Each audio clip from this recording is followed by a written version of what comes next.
গুনাহ যত ছোট হোক করব না, নেকি যত ছোট হোক ছাড়ব না।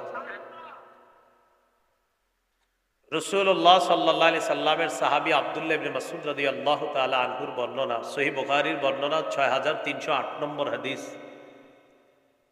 এই হাদিসের মধ্যে আসছে আন আব্দুল্লাহ ইবনে মাসউদ রাদিয়াল্লাহু তাআলা আনহু قال ইন্নাল আবদা ইয়ারা যুনুবাহু কাআন্নাহু কাঈদুন তাহতা জাবাল ইয়াখাফু আন ইয়াকা আলাইহি। ঈমানদার তার গুনাহকে মনে করবে পাহাড়ের মতো, এই পাহাড় তার উপর যে কোনো সময় পড়বে। ঈমানদার একটা গুনাহকে মনে করবে এরকম পাহাড়ের মতো।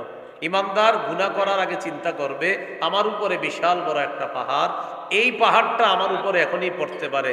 বলেন বিশাল বড় পাহাড় পড়লে মারা যাব না বাঁচবো? তো একটা গুনাহ আমারে ধ্বংস করে দিতে পারে। তো ঈমানদার ছোট ছোট কোনো গুনাহকে কিসের মতো মনে করবে? পাহাড়। وَإِنَّ الْفَاجِرَ يَرَى ذُنُوبَهُ كَذُبَابٍ مَرَّ عَلَى أَنفِهِ। পাপাচার গুনাহকে মনে করবে মাছির মতো, যে মাছি তার নাকের সামনে দিয়ে আসে আবার যায়, মানে কোনো ব্যাপার না। পাপাচার গুনারে মনে করবে ব্যাপার না, তার সামনে কি কবিরা গুনাহ বলেন আর কি সগীরা গুনাহ, তার কাছে গুনাহ কোনো ব্যাপার না। এটা মাছির মতো মনে হয়, হলো গুনাহ আসছে আবার গেছে।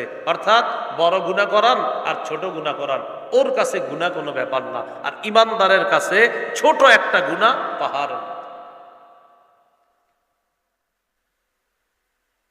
রাসূলুল্লাহ সাল্লাল্লাহু আলাইহি সাল্লাম এক হাদিসের মধ্যে বলেন, বান্দা একটা গুনাহ করলে কলবের মধ্যে একটা দাগ পড়ে যায়, দুইটা গুনাহ করলে দুইটা দাগ, তিনটা করলে তিনটা, চারটা করলে চারটা। আচ্ছা বলেন তো, এক বেশি না দুই বেশি? দুই বেশি না তিন বেশি? তিন বেশি না চার বেশি? এবার হাদিসটা শুনুন। তিরমিজি শরীফে 3334 নম্বর হাদিস। তাহলে নাম্বারিংটা কেমন হয়? 3-3-3-4 না? 3-3-3-4 না? 3334 কেমনে হয়? 3-3-3-4, তিনটা তিন পরে একটা চার।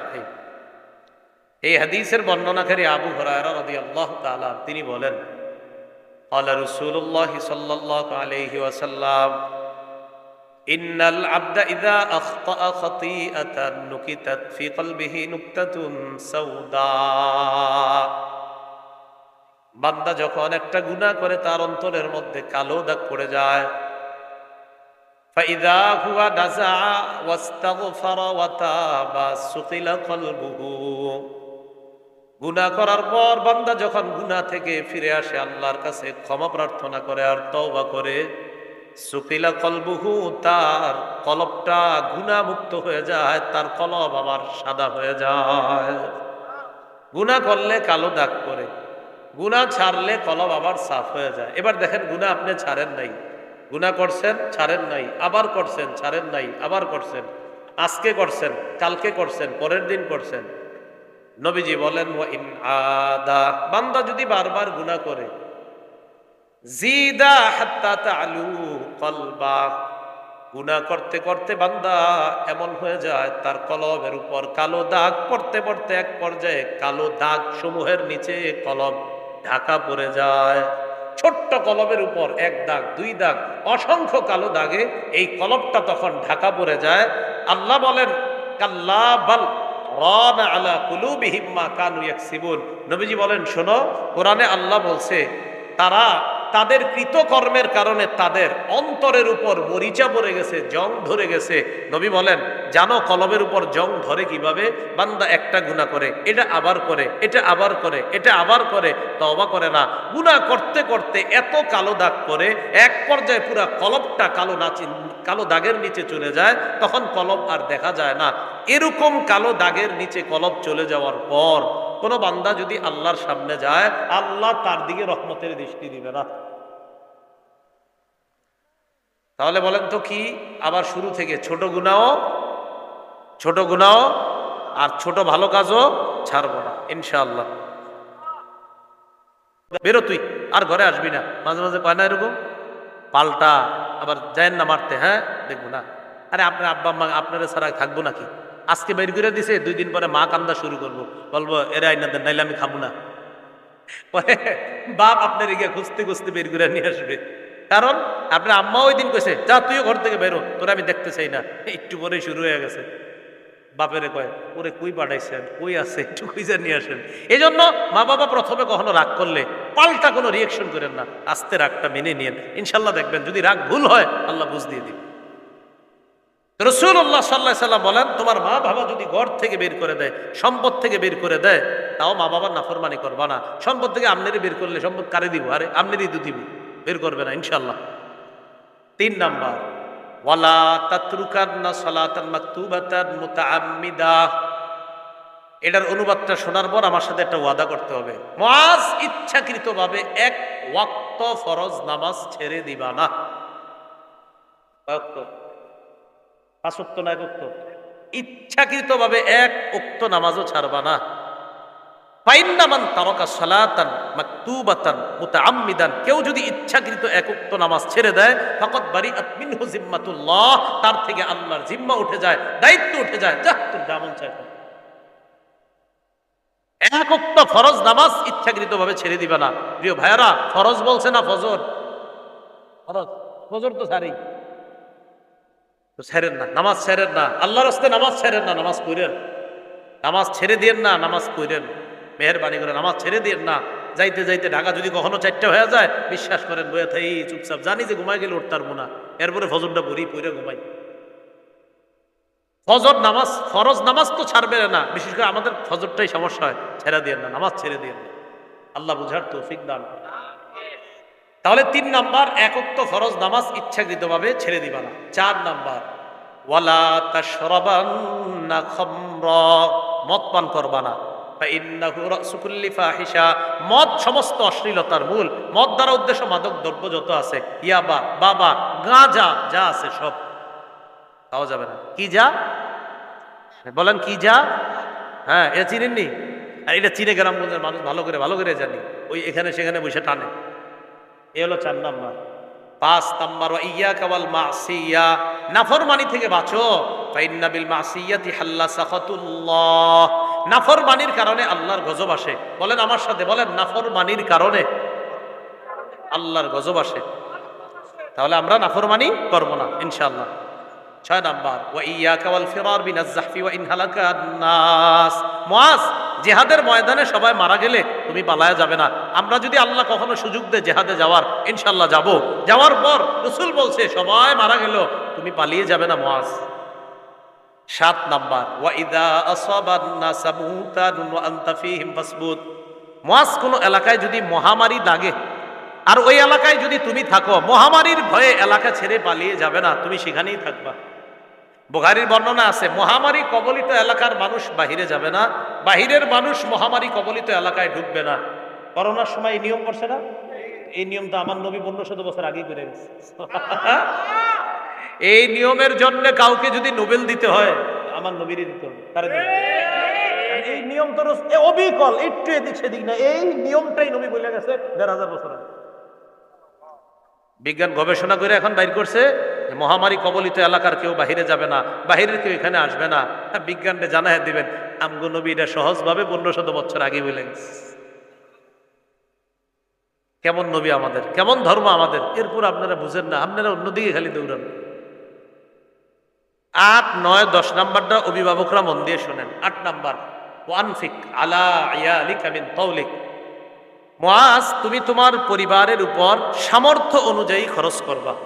আপনার যে ইনকামটা আছে, বিবি পরিবারে জানায়া দিবেন, দেখো আমার 12,000 টাকা বেতন, 15,000 বেতন, এর মাঝেই তোমাদেরকে নিয়ে আমার চলতে হবে, বেশি চাহিদা করবা না।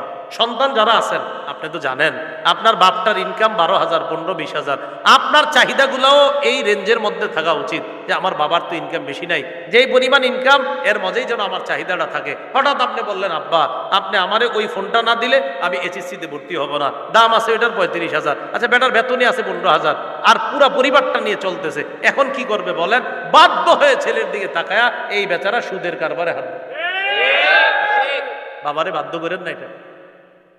তাহলে 8 নাম্বার, সামর্থ্য অনুযায়ী, সাধ্য অনুযায়ী পরিবারের উপর খরচ করো, এটাই তো ইসলামের নীতি, পরিবার নীতি। 9 নাম্বার, রাসূলুল্লাহ সাল্লাল্লাহু আলাইহি ওয়াসাল্লাম বলেন, ওয়ালা তারফা আনহুমা সাকা আদাবা, শাসনের লাঠি উঠায়বা না পরিবারের উপর থেকে, পরিবারের উপর শাসনের লাঠি রাখবা। মানে এই শাসনের লাঠি মানি। আপনার সন্তানের ভিতরে এই মানসিকতা যেন তৈরি হয় যে আমার আব্বা আম্মা এমন, দুনিয়াবি কোনো চাহিদা চাইলে তারা যথাসাধ্য আবদার পূরণের চেষ্টা করবে, কিন্তু আখেরাতের ব্যাপারে উল্টাপাল্টা করব, আমার আব্বা আম্মা একটুও ছাড় দিবে না। আপনি এমন একজন অভিভাবক হওয়ার চেষ্টা করুন। এটা শাসনের লাঠি। আপনার সন্তান যেন আপনার এই ভয় পায় যে আব্বা নামাজ না পড়লে মা ঘরে খাওয়ান দিবে না, বাপ ঘরে ঢুকতে দিবে না, এরকম একজন পরিবারের অভিভাবক হওয়ার চেষ্টা করুন। 10 নাম্বার, ওয়াকিফুম ফিল্লাহি আযজা ওয়াজাল, তুমি তোমার পরিবারকে আল্লাহর ব্যাপারে ভয় দেখাও। তালিম করেন প্রতিদিন আধা ঘন্টা, ছেলে মেয়ে বিবি সবাই নিয়ে একটা তালিমে বসেন। সেখানে আপনি ফাজাইলে আমল রাখতে পারেন, মুনতাখাব হাদিস রাখতে পারেন, অথবা অন্য কোনো ভালো আলেমদের সাথে পরামর্শ করে ভালো কোনো হাদিসের কিতাব রাখতে পারেন, কোরআনের ভালো কোনো কিতাব রাখতে পারেন। সেটা আপনি পড়ে পড়ে বিবিরে শোনান, মেয়েরে শোনান, ছেলেরে শোনান। দৈনিক 20 মিনিট হোক, 10 মিনিট হোক। এটার উপকারিতা 1 মাস পরে আপনি বুঝতে পারবেন কিভাবে ঘর পরিবর্তন হচ্ছে। এটা করেন ইনশাআল্লাহ। হ্যাঁ, এই 10টা উপদেশ মুআয ইবনে জাবাল রাদিয়াল্লাহু তাআলা আনহুকে রাসূলুল্লাহ সাল্লাল্লাহু আলাইহি সাল্লাম দিলেন। এর মধ্যে 1 নাম্বার ছিল কি করা, যে মুআয, তোমাকে জ্বালিয়ে দেওয়া হয়, তোমাকে যদি পুড়িয়ে দেওয়া হয়, তুমি আল্লাহর সাথে কি করবা না, শিরিক করবা না। কারণ শিরিকের অপরাধ ভয়ঙ্কর অপরাধ। এই অপরাধ থেকে আমরা অবশ্যই বেঁচে থাকবো। আল্লাহ তৌফিক দান করেন।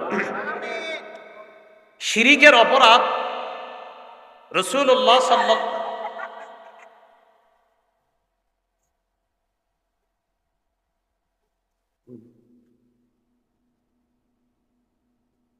ঠিক আছে।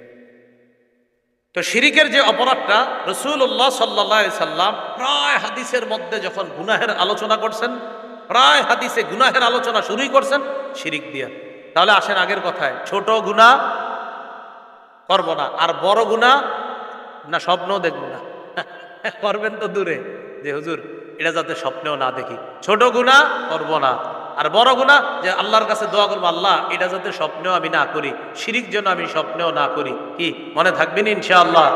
তাহলে এইভাবে আমরা আমাদের পরিবারটা, আমরা আমাদের সমাজটা ইনশাআল্লাহ গঠন করার চেষ্টা করব। আল্লাহ পাক রব্বুল আলামিন আমাদের সকলকে আজকে যে কথাগুলো শুনলাম বললাম, যেই কোনো ধরনের গুনাহ থেকে যেন আমরা নিজেদেরকে বাঁচিয়ে রাখতে পারি, আল্লাহ তৌফিক দান করেন।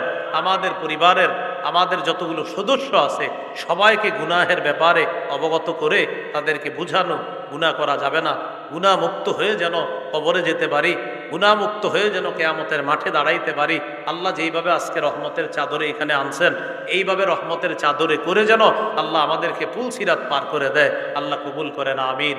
وآخر دعوانا الحمد لله رب العالمين سبحان الله وبحمده سبحانك اللهم وبحمدك أشهد أن لا إله إلا أنت أستغفرك وأتوب إليك। নিয়ত করেন যে ইনশাআল্লাহ হুজুর আপনি একটু দেরি করে আসার কারণে আমগো দেরি হওয়া সত্ত্বেও আমরা ফজর ছাড়বো না ইনশাআল্লাহ। নইলে কিন্তু আমি ধরা খাওয়া যাবো। আমারে আল্লাহর কাছে যদি ধরা খাওয়ায় না, তাহলে ফজর পড়বেন তো? হাত দিয়ে আসতে নেমে গেছে, আবার পড়বেন তো ইনশাআল্লাহ? আল্লাহ সকল করে গিয়ে ঘুমাবেন, আপনারা তো এলাকায় থাকবেন। আল্লাহ আমাদের সকলকে আমলি জিন্দেগি গঠন করার তৌফিক দান করেন। আল্লাহুম্মা সাল্লি আলা মুহাম্মাদ।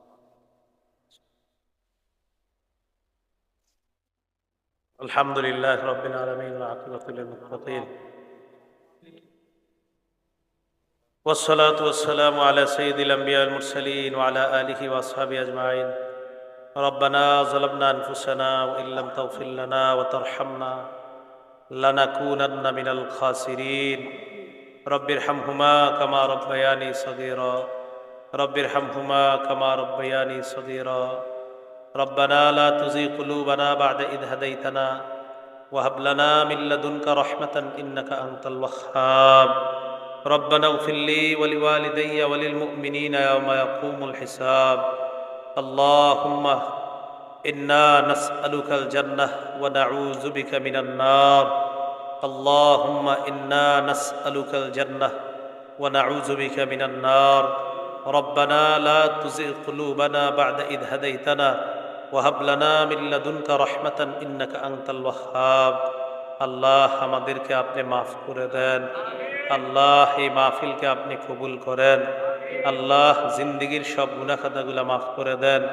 যারা অসুস্থ সকলকে সুস্থ বানায়া দেন, যারা ঋণী ঋণ পরিশোধের ব্যবস্থা করে দেন, যারা অভাবী অভাব দূর করে দেন, রিক্সা চালক, অটো চালক, সিএনজি চালক, কৃষিজীবী, চাকরিজীবী সকলের কামাই বরকত দিয়ে দেন, দোকানদারদের ব্যবসায় বরকত দিয়ে দেন, ছোট বড় সকল হালাল রিজিকের হালাল কামাইয়ের মধ্যে আপনি বরকত দিয়ে দেন। আল্লাহ আমাদের দোয়া আপনি কবুল করেন। মাবুদ গো, আজকে থেকে গুনাহমুক্ত পবিত্র একটা জীবন গঠন করার তৌফিক দান করেন। আল্লাহ আজকে থেকে আমরা অঙ্গীকার করতেছি, আল্লাহ শিরিক করব না, মিথ্যা কথা বলবো না, ব্যভিচারের কাছেও যাব না, আল্লাহ চুরি করব না, ডাকাতি করব না, লুণ্ঠন ছিনতাই করব না, আল্লাহ চোখ তুলে হারাম জিনিসের দিকে তাকাবো না। মেহেরবানি করে স্বচ্ছ পবিত্র একটা জীবন আমাদেরকে গঠন করার তৌফিক দান করেন। আল্লাহ ঘরের মা বোনদেরকে পর্দা নিশিন বানায়া দেন। আল্লাহ মেহেরবানি করে আমাদেরকে আপনি মাফ করে দেন। আমাদের মধ্যে যারা অসুস্থ বানায়া দেন, যারা ডেঙ্গুতে আক্রান্ত আল্লাহ তাদেরকে সুস্থ বানায়া দেন। আল্লাহ অনেক রুগীরা হসপিটালে ভর্তি, তাদেরকে সুস্থ বানায়া দেন। আমরা যারা সুস্থ আছি আমাদেরকে হায়াতে তৈয়বা দান করেন। আল্লাহ সমস্ত প্রকার বিপদ আপদ থেকে আমাদেরকে হেফাজত করেন। আল্লাহ ঢাকার উদ্দেশ্যে রওনা করব, সহি সালেমে নিরাপদে গন্তব্যে পৌঁছার তৌফিক দান করেন। আমার মতো এখন যারা বিভিন্ন জায়গায় আছে মাওলা, তারা যারা এখন গন্তব্যে রওনা করবে, সবাই যেন নিরাপদে সহি সালেমে পৌঁছতে পারে তৌফিক দান করেন। সমস্ত প্রকার বিপদ আপদ থেকে সকলকে হেফাজত করেন। আল্লাহ আপনার কাছে বিশেষ একটা আবদার, মাবুদ গো, আজকে যে এলাকায় আসলাম মাওলা, মানুষগুলো আমার সামনে বসা, কত সহজ সরল মানুষ আছে আল্লাহ, উলামা তোলাবা ইম্মায় মাসাজিদ আছে আল্লাহ, মুহতামিমিনে মাদারিস আছে আল্লাহ, ব্যবসায়ী শ্রমজীবী কত মানুষ আছে আল্লাহ। আপনার কাছে আবদার, এই মানুষগুলার সাথে আবার জান্নাতে দেখা করায়া দিয়েন আল্লাহ। এই আরজিটা আপনি কবুল করে নেন আল্লাহ। এই মাদ্রাসা আপনি কবুল করে নেন, মাদ্রাসার ছাত্র উস্তাদ সকলকে কবুল করে নেন আল্লাহ। আমাদের দোয়া আপনি কবুল করেন। আলহামদুলিল্লাহি ওয়া কাফা ওয়া সালামুন আলা ইবাদিহিল্লাযীনা ইসতাফা। আম্মা বা'দু ফাআউযু বিল্লাহি মিনাশ শাইতানির রাজীম। বিসমিল্লাহির রহমানির রহিম। ওয়ামা আসাবাকুম মিন মুসিবাতিন ফাবিমা কাসাবাত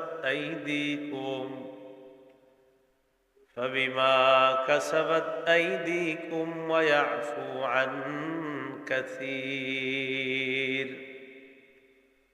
وقال رسول الله صلى الله عليه وسلم: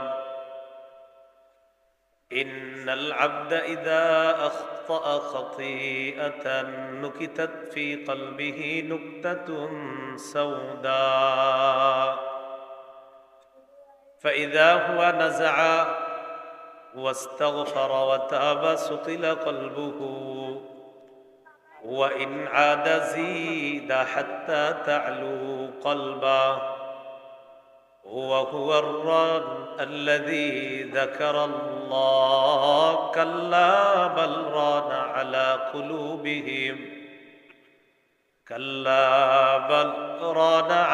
قلوبهم ما كانوا يكسبون. اللهم صل على محمد وعلى آل محمد كما صليت على إبراهيم وعلى آل إبراهيم إنك حميد مجيد. اللهم بارك على محمد وعلى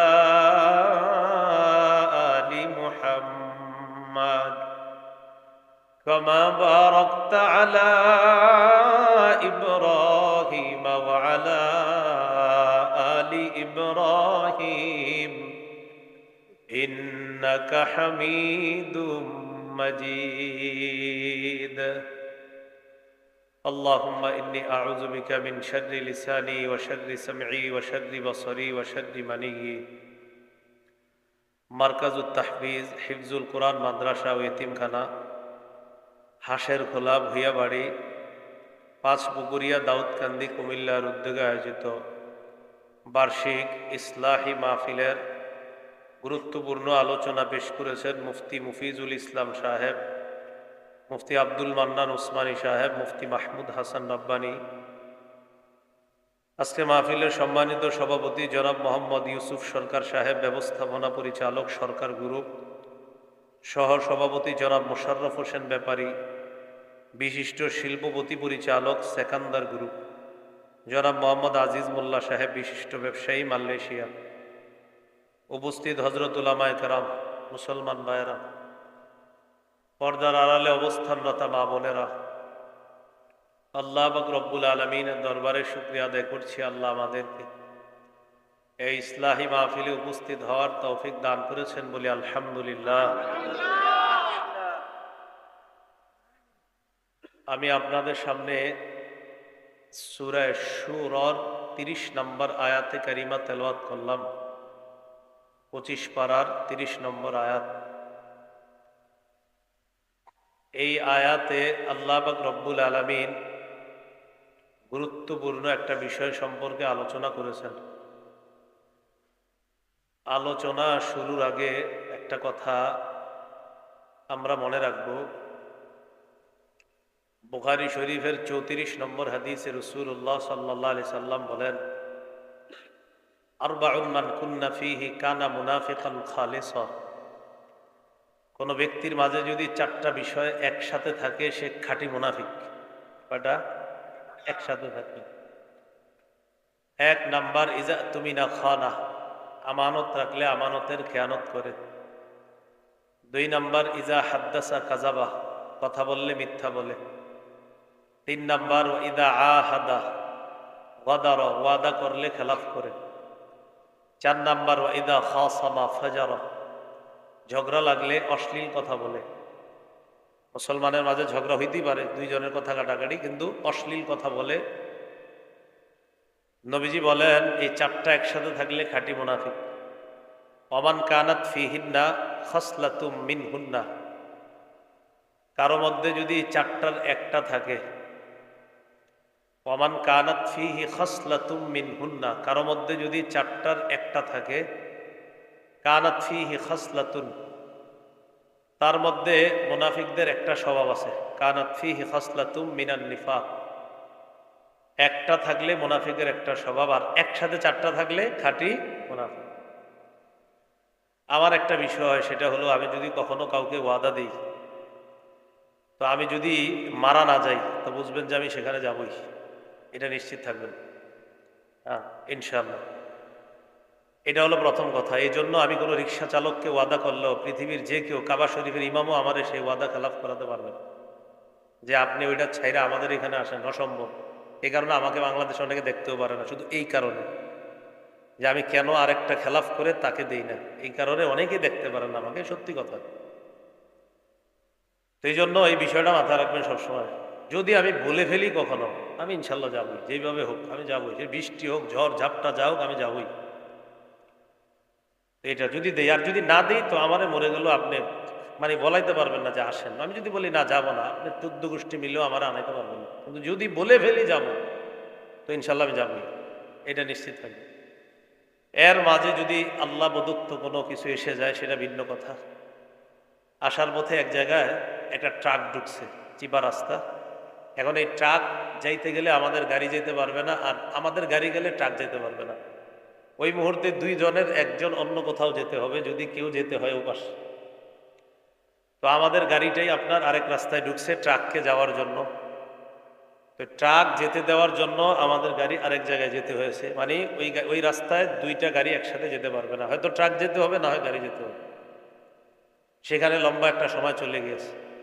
সেটা করতে গিয়ে আমাদের ড্রাইভার সাহেব দ্রুত করতে গিয়ে গাড়ির ডান পাশের কাঁচও ভেঙে গেছে। আজকের ঘটনা, লুকিং গ্লাস পুরো ভেঙে গেছে, গিয়ে দেখবেন এখন আছে ওখানে। হ্যাঁ, তো এই বিষয়টা মনে রাখবেন। যদি মারা যাই কখনো তো শেষ। আর না গেলে লাশটার যদি প্রতিবেশী নিয়ে আসে সেটা ভিন্ন কথা, আনতেও পারে। মারা গেলে আমি কই থাকবো আমি তো কিছুও জানি না, এটা হলো একটা কথা। আল্লাহ আমাদের সকলকে কথাগুলা গুরুত্ব সহকারে বোঝার তৌফিক দান করেন। আপনাদের সামনে যে আয়াতে কারিমা তেলাওয়াত করেছি সেটা হলো সূরা শুরার 30 নম্বর আয়াত। এই আয়াতে আল্লাহ পাক রব্বুল আলামিন বলেছেন, ওয়ামা আসাবাকুম মিন মুসিবাহ, তোমাদের জীবনে যদি কোনো বিপদ আসে, যখন কোনো বিপদ আসে, ফাবিমা কাসাবাত আইদিকুম, সেই বিপদ তোমাদের হাতের কামাই। আমাদের জীবনে কোনো বিপদ আসলে আল্লাহ বললেন এটা তোমাদের হাতের কামাই। ওয়াফু আন কাসীর, অধিকাংশ বেশিরভাগ গুনাহ আল্লাহ মাফ করে দেন, সব গুনাহে আল্লাহ ধরে না। তাহলে চিন্তা করেন, বেশিরভাগ গুনাহ আল্লাহ মাফ করে দেয়, কিছু গুনাহের কারণে বিপদ আসে, যদি সবগুলার কারণে আসতো তো আমাদের অবস্থা কি হতো? এই জন্য আজকে আমার সাথে একটা কথা সবাই বলেন,